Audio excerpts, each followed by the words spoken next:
Hindi siya umiiyak. Hindi rin siya humihingi ng tulong. Nakatayo lang siya roon. Tahimik. Mag-isa. At bago mo itanong kung ano ang kwento niya, mas mahalagang itanong, bakit kaya natin siyang titigan ng ganito katagal?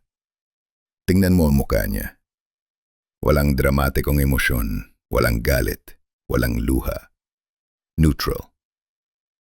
Parang sinadya na huwag kang bigyan ng sagot. Hindi niya sinasabi kung ano ang nararamdaman niya. Kasi ang tanong dito ay hindi, ano ang pakiramdam niya? Ang tanong ay, ano ang hinahanap mo sa mukha niya? Hindi rin siya tumitingin diretso sa'yo. Parang iwas, parang sanay na. At doon nagiging malinaw, hindi ito portrait ng koneksyon. Ito ay portrait ng pagkakahiwalay. Magkaharap kayo, pero hindi kayo nagtatagpo. Ngayon, tingnan mo ang tila. Mas detalyado pa kaysa sa muka, mas mabigat, mas buhay. Paulit-ulit itong bumabalot sa kanya, parang proteksyon, parang pasanin, parang kulungan.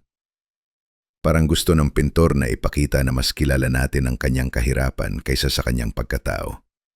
Hindi siya nakaluhod, hindi rin siya umaabot ng kamay, nakatayo siya. Hindi dahil malakas siya, kundi dahil wala na siyang pagpipilian. Ito yung tindig ng taong sanay ng tinitingnan, pero hindi tinatanong. At ito ang hindi komportable. Hindi lang isang painting si Isabel. Paulit-ulit siyang bumalik. Ibang pose, ibang tila. Parehong katahimikan. At dito pumapasok ang tanong na ayaw sagutin ng painting. Kailan nagiging simbolo ang isang tao? At kailan siya nawawala bilang tao? Ang emosyon dito ay hindi lungkot, hindi rin awa. Ito ay katahimikan ng taong sanay ng tingnan. At katahimikan din ng mundong komportableng tumitingin, pero hindi gumagalaw. Ang seryen ito ay kilala bilang Sabel.